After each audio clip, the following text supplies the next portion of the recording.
Ice cream. More and more of it. All sorts of times. All sorts of ages. All over the place. Winter and summer, more and more ice cream. Here's a phenomenon of the 20th century, a social habit practically unknown in this country 40 years ago.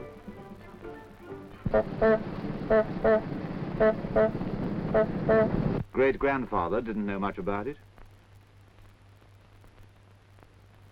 And even to father, ice cream was a newfangled thing, vaguely connected with the Italians.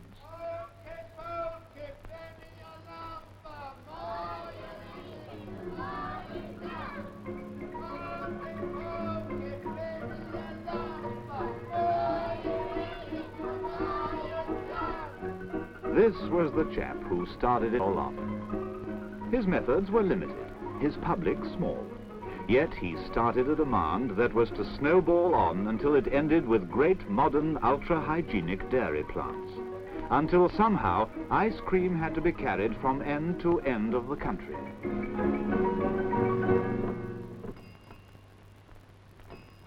Here was the first answer to the problem. Remember? Wolsey? Stop me and buy one. The man who introduced a new eating habit to a surprised but interested public. Ice cream that was hygienically produced. Just before the war, we had 8,000 of these little blue shops on wheels, 8,000 Wolseys. Alas, when the war came, like a good many other things, Wolsey and his ices had to disappear. He never came back. But people remembered, and when production started again, it seemed as though 50 million people were determined to make up for lost time. This was partly because ice cream habits were changing. People were beginning to realize that ice cream was good with meals, summer and winter. Ice cream was becoming something more than just the kids' pennon. It had grown up and come of age. People didn't always want to buy their ice cream on the spur of the moment now. Quite often they wanted to buy it with their shopping. So to meet this all the year round demand, the shopkeeper took over. Thousands of shopkeepers all over the country with thousands of shop boards until the sight became as familiar as old Wolsey's trike. Thousands of shopkeepers with thousands of refrigerators. Now a completely new type of organization had to be developed. For with the new agents came new problems. How to get the ice cream from here to here.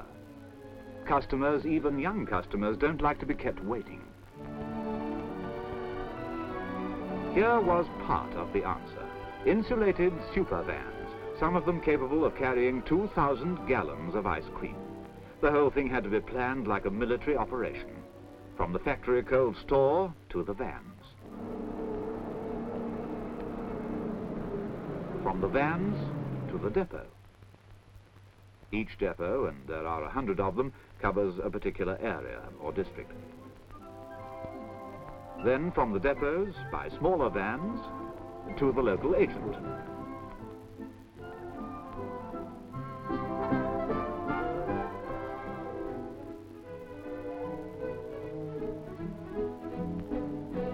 And from the agent to the customer. But it wasn't only in towns people wanted ice cream, and in the country there would be a shop for miles. Alas, the tinkle of old Wolsey's bell was gone forever. So in country places, a new type of service began to appear. Wolsey, but with a truck instead of a trike. Specially designed motor vans to carry ice cream to the customer who would otherwise have gone without.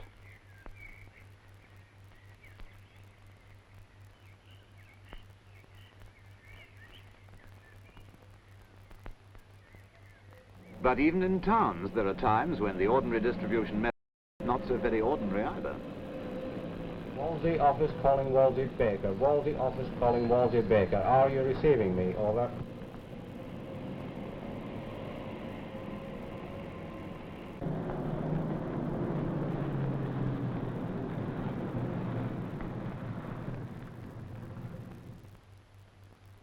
Wolsey Baker office.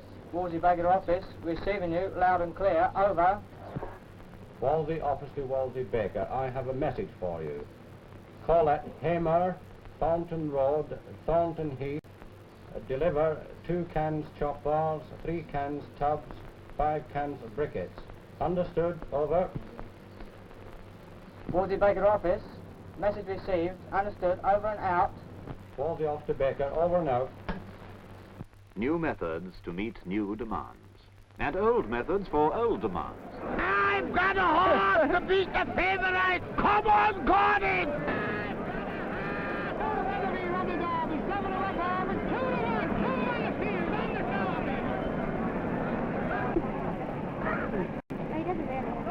Now it's a question of supplying millions. The day of the Okey Pokey Man has gone, and the great ultra-modern hygienic dairy plants with their gleaming pasteurizing rooms have arrived to replace the old barrow in the backyard.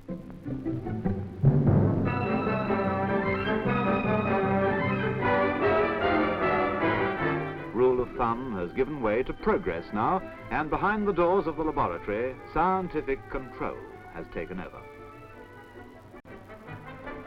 The wooden handle of the old ice cream freezer turns no more. But the wheels of a new generation turn faster and more efficiently.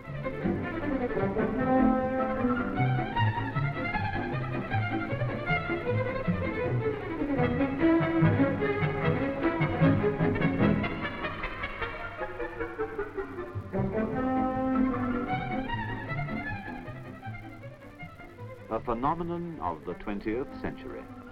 A social habit, practically unknown in this country 40 years ago. What would Grandad have thought about it all? I'll have a choc bar, please.